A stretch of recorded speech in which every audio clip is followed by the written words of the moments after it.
Welcome back, guys. In this video I'm going to show you how to find and install app called CVS Caremark. So first thing first, open App Store.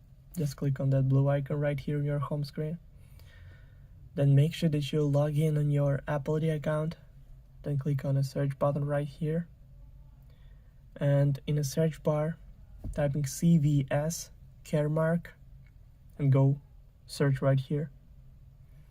Then scroll down a little bit until you find the app. So click on that, then click Get, then Install, then confirm installation through Face ID or Touch ID or using password from your Apple ID account. So now it's all done.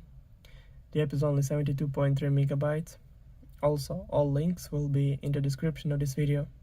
Hope you guys enjoy. Thank you for watching. Please like and subscribe for more. Bye.